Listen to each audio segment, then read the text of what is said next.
नहीं माँ, कैसे कर लूँ शादी विवाह से। आप तो मेरी पसंद जानती हो। मुझे बहुत ही सुंदर लड़की चाहिए और आधुनिक भी। आखिर मैंने कुछ सपने देखे हैं, कैसे समझौता करूँ उनके साथ। आपका ज़माना और था, लेकिन अब ऐसी शादियाँ नहीं होती कि बिना पसंद शादी कर लो। आज तक एक बार फिर विभोर अपनी माँ के साथ बहस कर रहा था। अपनी माँ नहीं चाहती थी कि आधुनिकता के चक्कर में बेटे का धरातल ही खो जाए। पर बेटा, विभा बहुत पढ़ी लिखी समझदार लड़की है। जीवन खूबसूरती से जीने के लिए केवल सुंदरता ही नहीं और भी चीज़ें देखी जाती है। लड़की ऐसी हो जो तुझे समझे, जो तेरे सुख दुख की साझी बने। सुंदरता तन की नहीं, मन की होनी चाहिए। और फिर विभा सुंदर भी है, हंसती है तो सावन खिल उठता है। तो पता नहीं कि किन आंखों से देखता है। बस आप तो रहने ही दो। आपको तो हर लड़की सुंदर लगती है। आप समझती क्यों नहीं? सोसाइटी में रहने उठने के लिए साधारण नहीं, स्मार्ट लड़की चाहिए।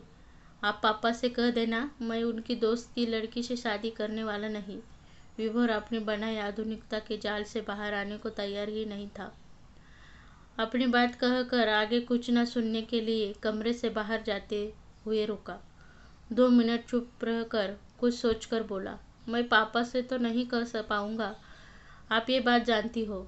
पर आप जरूर कह देना, केवल सुंदरता ही सब कुछ नहीं, मॉडर्न होनी चाहिए। मेरे साथ क्लब में जाए। और कहते हुए विभोर रुक गया। उसे लगा माँ के सामने ये सब भी कि उसे ड्रिंक में भी साथ दे। नहीं कहना चाहिए, कैसे समझाऊँ आपको, कहकर पैर पटकते कमरे से बाहर चला गया। 2 पीढ़ियों का अंतर मुखर हो रहा था। माँ अनिश्चितता की स्थिति में बैठी रह गई।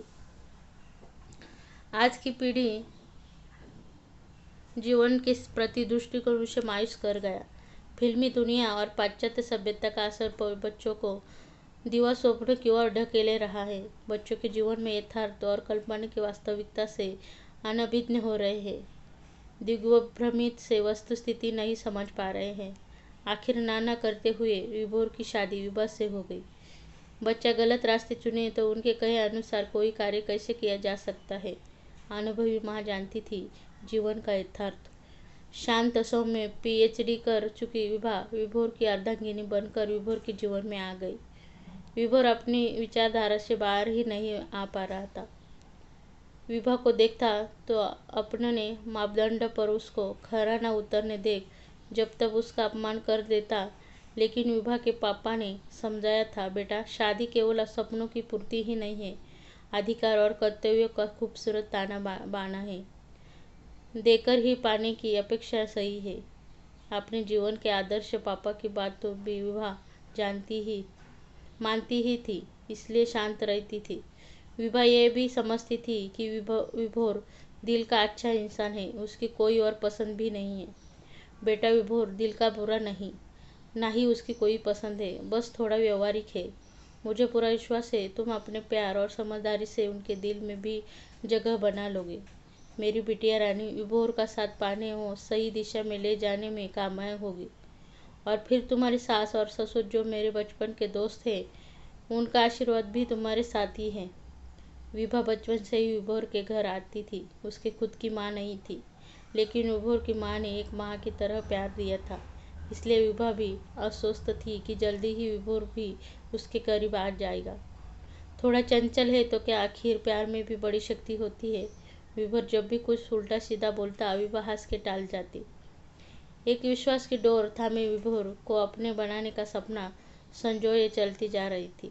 उसके सास ससुर का भी पूरा समर्थन था।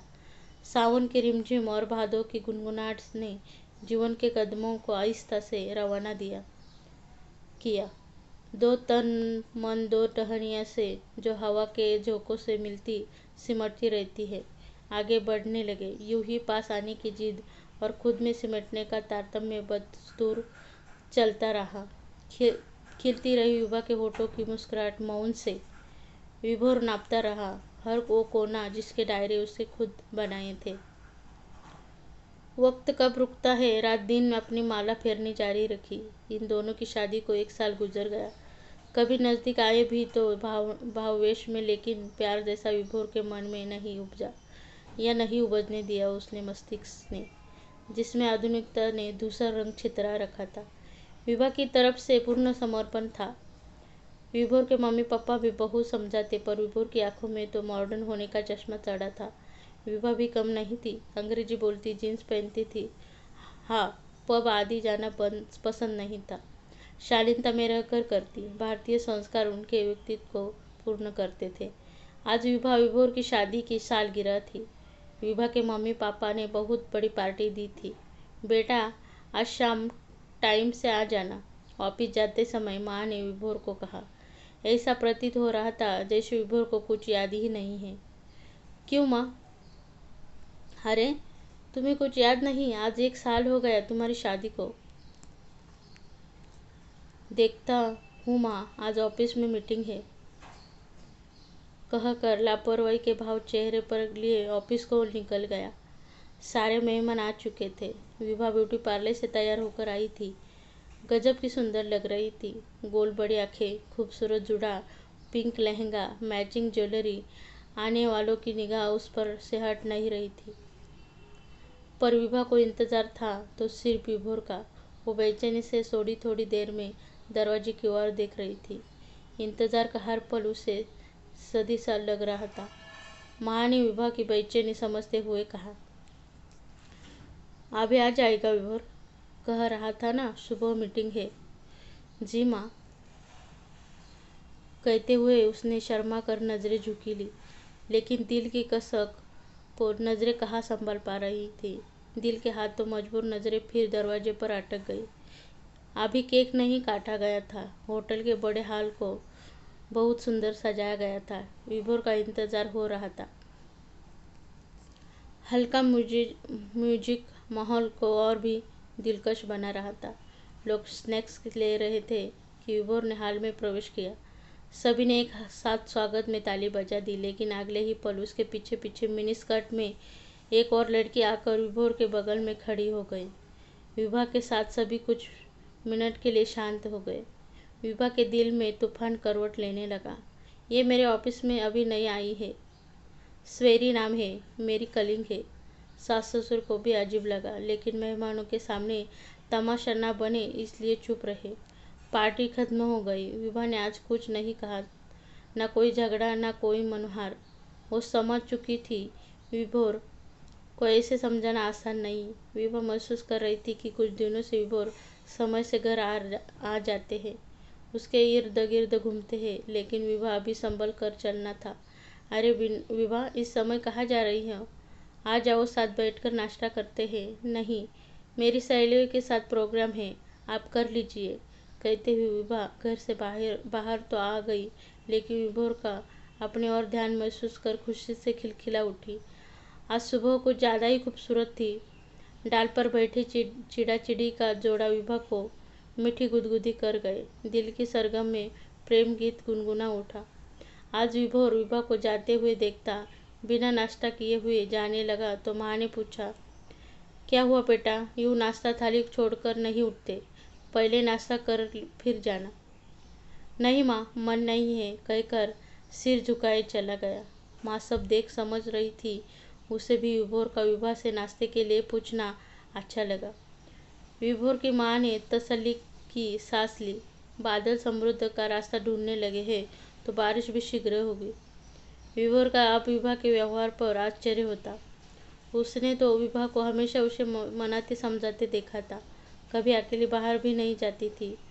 उससे नहीं रहा गया तो वापिस माँ के पास आकर बोला, माँ, आपको पता है विभा कहाँ गई है? आपको कुछ बताया क्या? विभा बाहर गई है? मुझे तो पता नहीं, आ जाएगी।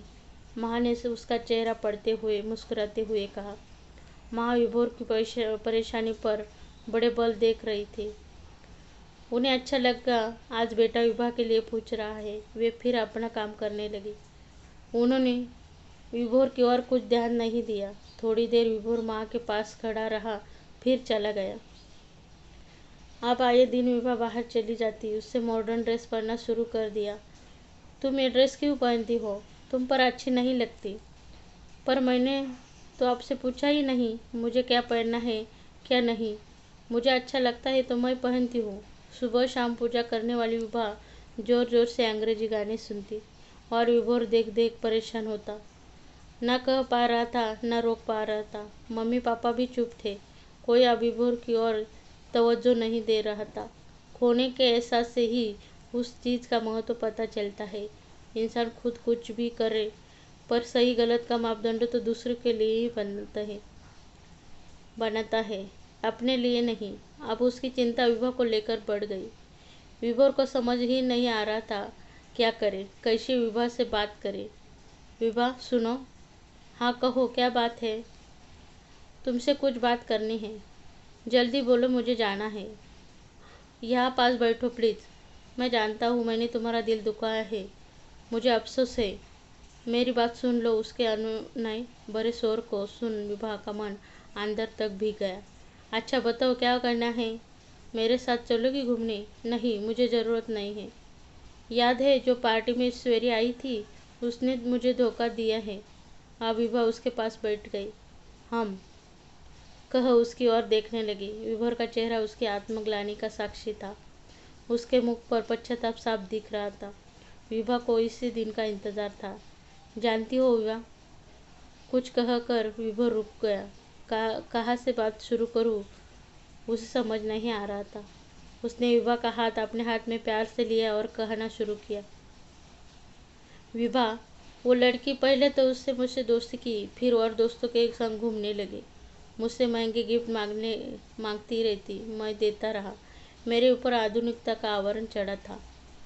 उसने मुझे फिर ऑफिस में अपनी तरक्की की सीढ़ी बनाया। मैं उसके प्यार में अंधा होकर ऑफिस में उसी का काम करता रहता, जिससे आज उसका प्रमोशन भी हो गया। मेरा काम भी बहुत पीछे रह गया। मुझे अब समझ आया कि ऐसे रिश्ते सिर्फ स्वार्थवश पनपते हैं, प्यार नहीं होता। मेरे ही सामने अब औरों से फ्लर्ट करती है। कुछ कहता हूँ तो कहती है, इतने पुराने ख्यालों के हो तो मेरे साथ क्यों कर रहे हो? अपनी बीवी के पास जाओ। मैं समझ चुका हूँ जीवन की असलियत क्या है। प्लीज़ मुझे माफ़ कर दो। तुम जैसी पत्नी मिलना सौभाग्य की बात है। मैं गलत था, माँ पापा सही थे। एक बार बस मुझे माफ़ कर दो। विभा मन ही मन अपनी जीत पर मुस्कुरा रही थी। विभा का एक साथ विभोर ने ले रखा था। विभा ने दूसरा हाथ उसके ऊपर रखा, आश्वस्त भरी नजरों से मुस्कुरा दी। प्यार की सुहानी शाम इंद्रधनुषी आभा के लिए अरण्य में खिलने का बेताब हो उठी। तो फ्रेंड्स, आपको कहानी कैसी लगी कमेंट्स करके ज़रूर बताना। और हाँ, चैनल पे आप नए हैं तो सब्सक्राइब ज़रूर करना। धन्यवाद।